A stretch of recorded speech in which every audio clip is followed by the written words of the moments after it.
This is the 2021 Jeep Cherokee Trailhawk Elite. This is the second highest trim level of the vehicle that's available, and it's got some fairly nice options to it. Steve here, Cars with Steve. We're gonna have a little bit of fun, but before we do, I wanna give Pickering Chrysler a huge shout out and a thank you for giving me access to this vehicle to shoot the video for you today. Check down in the description below for their contact details. Now this is going to be the shorter walk around. If you're looking for an in-depth look specifically on that uConnect media screen, check down in the description below because I've done a comprehensive walk around about what the Cherokee has to offer. But let's dive into it, have a little bit of fun, and figure out a little bit more about the 2021 Cherokee.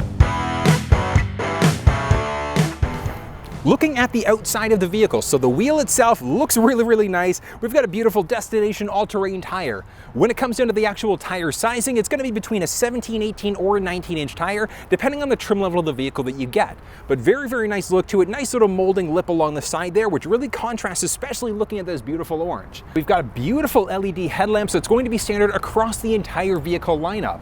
Moving down a little bit, we've got LED fog lamps, which aren't going to be available in the base sport model, but it's available across the other trim lines otherwise. Really great look to it. We do have some front tow hooks there as well. Nice painted red. Now that is same thing going to be available in some versions of the vehicle, not available in others. So whether you're taking it off-road or not is really going to dictate which trim level of the vehicle you look at.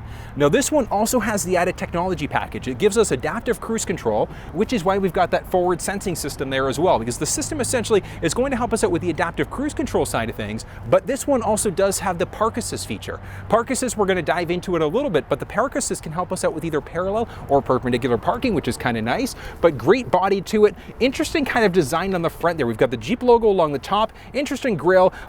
Looking at some standard technology in the vehicle, so you can see there we've got our backup camera. That's going to be a North American standard now. We've got the reverse sensing system, which is available optionally inside of some trim levels. It will be standard, as well as our blind spot system. So this is going to highlight orange if anybody's entered the blind spot on either side. Now I say standard in some trim levels because if we look at the 80th anniversary, the Trailhawk and up, it is going to be standard technology, but it is available optionally otherwise. Taking a peek underneath the hood of the vehicle. So the Cherokee lineup does have 3 available engine choices depending on the trim level of the vehicle you're looking at. We are looking at the Trailhawk Elite. So this is the 3.2 liter Pentastar V6. It's going to push out 271 horsepower and 239 pound-feet of torque. There is the 2.4 liter Tiger Shark V4, which is going to push out 180 horsepower and 170 pound-feet of torque. And lastly is the optional 2 liter turbocharged V4, which is going to push out 270 horsepower and an impressive 295 pound-feet of torque. As we take a peek underneath the hood, so we can easily top up some fluids if we need to. We've got easy access to our battery, and then we can easily check our oil as well. We've got a little bit of a cover along the top there, just hide some of those components underneath. And then moving up overhead, as you can see, we've got our latch with the actual release being along the top there. So as you start to kind of fiddle, trying to figure out where the actual latch is, just underneath the P and Jeep, we drop down, and then just in between, as you can see there, we've got the latch. Click that in order to open this thing up. When it comes down to filling up fuel inside of the Cherokee, along the passenger side, we've got a little door there, non-lockable, and then it's also a capless system there. So what we're gonna do is just insert our fuel hose, fill it up, click it in order to lock it back into place. Now, when it comes down to fuel quality, regardless of the trim level or the engine choice of the vehicle you're looking at, regular 87 gas, so 87 octane is all you technically need to use inside of the vehicle. That's a minimum manufacturer's recommendation. Having said that, when you look at the 2 liter turbo engine specifically, that's normally when I recommend using a higher quality fuel anyways, because it's cleaner underneath the hood. And one thing about those turbocharged engines is you're gonna have to care for them a little bit more meticulously than a regular naturally aspirated. So things like changing spark plugs a little bit more frequently as well. Taking a look at towing capacity inside of the vehicle. So the overall towing capacity is going to depend on how you have the vehicle configured. But looking at the tow package from the factory, we've got the receiver, 4 7-pin wiring harness there as well. Looking at the towing capacity, when we look at the 3.2 liter engine, that's going to be able to pull up to 4,500 pounds. Inside of the 2 liter turbo, it's going to be able to pull up to 4,000 pounds. And then the 2.4 liter base engine is going to be able to pull up to 2,000 pounds. Next up, taking a peek at the key fob. So great look when it comes down to it. Along the back, we've got our latch in order to get access to the emergency access key if we need it. Front, we've got our unlock and our lock button, trunk release, remote start, as well as our horn or a panic alarm button.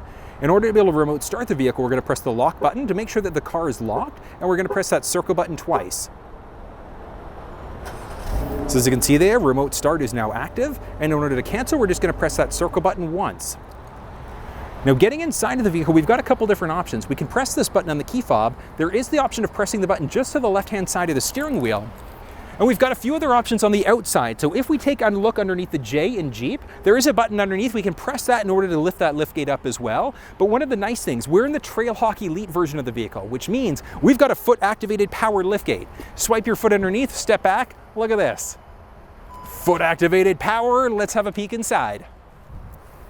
So cargo dimensions of the vehicle are going to be showing up. So as you can see there, we do have quite a little bit of space that is available.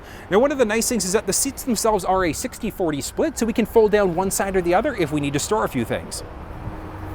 Now let's look at those cargo dimensions when we have that second row folded down. As I mentioned, we do have 60-40 split seats, so we can fold down one side or the other if we need to get a little bit more storage space. But as you can see there, we still do have quite a little bit of space to get some things inside of the back of the vehicle. Now, as we start to move inside the trunk, so a few things to point out. Along the left side, first and foremost, we can also close up the trunk if we need to just by pushing that button. We do have the option for a cargo shade as well. 12-volt power point in the back. Along the other side, we've got that nice Jeep woofer in the back there, and a few tie downs. So that's going to be standard for the driver and passenger side. Now we do have a cover there. The cover is removable, so very easy. We can literally just crank this whole thing out. And as you can see there, we've got our full-size spare tire, we've got the jack underneath, and we've got our spigot. So if we ever need to fill up using a jerry can, insert that first. We've got a little bit of storage space along both sides as well. And one of the nice things is that these things are also removable. So you've got some flexibility there if we ever need to clean it out easily.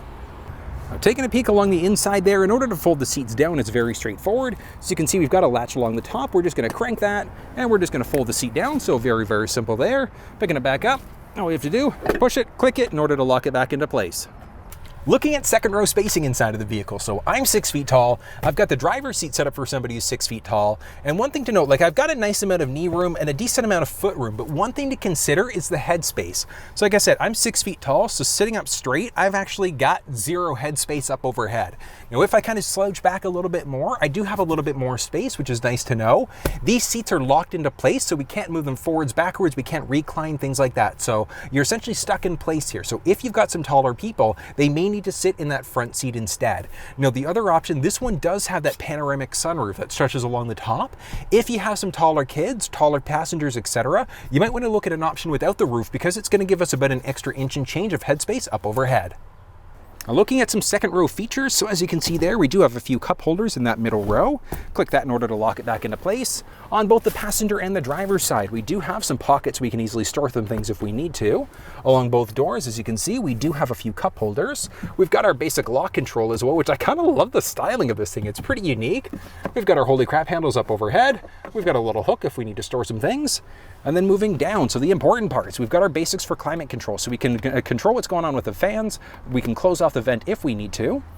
Now, as we start to move down, so as you can see there, we've got a ton of different USB ports. So a USB, USB-C, as well as a traditional wall outlet. So if we need to plug something in, we can easily do that. Now, taking a peek along the driver and the passenger door, we do have a little button along the side there, and that's going to give us easy access if we need to either lock or unlock the doors. Hopping inside of the vehicle, so as you can see there, now a few things to point out. This one has one of the added packages which gives us the seat memory option there. Along the driver's side door itself, we've got our window control buttons, so we can adjust our side view mirrors. We've got our window up and down, kill off power, and then our unlock and our lock buttons. Moving down, we've got a little bit of storage space for some bottles if we need to. Just to the left-hand side of the steering wheel, we've got a few other options there. We've got our basics for vent control. We can figure out what's going on with our running lamps, fog lamps on or off, and we've got the dimmer switches for the cluster screen. And we can either open or close the trunk from the inside there as well. Now, adjusting the driver's seat inside of the Cherokee might be manual, might be power, depending on which trim level of the vehicle you're looking at. We're in the Trailhawk Elite with a few added packages, so we've got a powered driver-passenger seat. So on our left-hand side, we've got a series of toggles. We can bring the seat forwards, backwards, we can go up or down with it for our own personal preferences. Along the middle, we've got one to adjust the backrest, the same idea, forwards, backwards. And then there's a little dial pad just in behind that one, and that's going to be for our power lumbar support. So we can give ourselves a little bit of extra stability in our lower back if we really need to. Adjusting the steering wheel is also a very straightforward process. It's going to be a manual process in the vehicle. So just by our left knee, there's a little lever there. We're just going to crank that one down, and it's a telescopic wheel across the entire lineup. All we're going to do is we can pull in and out. We can go up and down with it. Once you've got that perfect position, take that lever, click it up, lock it back into place. Next up, taking a peek at the steering wheel. So this is going to be a short walk around going through some of the basics of not only the steering wheel and the buttons, as well as that uConnect media screen. If you're looking for that full walk around, check down in the description below because I've put together a comprehensive video. But taking a look at some of the basics, so starting off on that left-hand side of the steering wheel, we've got a directional pad, and that's going to let us figure out what's going on with that instrument cluster screen. So we can go up and down between different screens. We can go left and right in between different subscreens as well. Moving down a tiny bit more, we can either answer or hang up on a phone call. And we've also got our voice command prompt.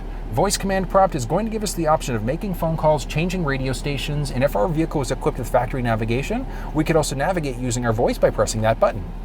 Moving along the right-hand side, at a very minimum, we're going to have our cruise control. When we get into certain packages, we've got the option for the adaptive cruise control system instead. The adaptive cruise control is essentially your set it and forget it cruise control. So let's say you set it at 100 kilometers an hour on the highway, car in front of you slows down, yours is automatically going to brake. The buttons off to the side here are a distance indicator. So how far or close are we away from the vehicle that's in front of us? So it's really a matter of personal preference there. Turn it on or off from there as well. Now, one other thing to note as we look into the back of the steering wheel, so as you can see there, we've got a button with a toggle switch so we can go up and down with it. That's going to let us change between our active presets, or we can also seek by going up and down that way as well. So we can change between active songs, presets, things like that along that left side. As we move along the right side, there's another one there, so another little button, and we can toggle up or down. That's going to let us change between active sources, so our AM, FM, Sirius XM, etc. And then we've got our volume rocker, so we can go up and down with it. Let's do a quick audio test.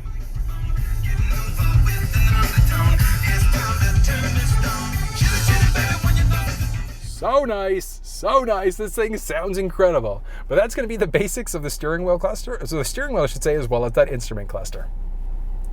As we start to move in, so first one, we've got our directional stick, and we can also pull in if we need to flash our high beams. Now, pushing away, we can't permanently lock our high beams on if we're in the auto mode. So we've got to go to one of the other modes in order to be able to lock those high beams on permanently if we wanted to. Moving off to the right stick, that one's going to control our windshield wipers, so we can use that in order to turn our rear wiper on or off, so very simple there. We can also adjust the speed, what's going on with our front wipers. We're going to pull in towards us for that front wiper fluid, we're going to push away for the rear. Now, as we start to move over, so uConnect media screen, we've got different options there. It's going to be a 7-inch screen in the lower trim levels of the vehicle, 8.4-inch in the higher trim levels. But we've got some basic options. So we've got our basic media, so Sirius XM, AM, FM, etc.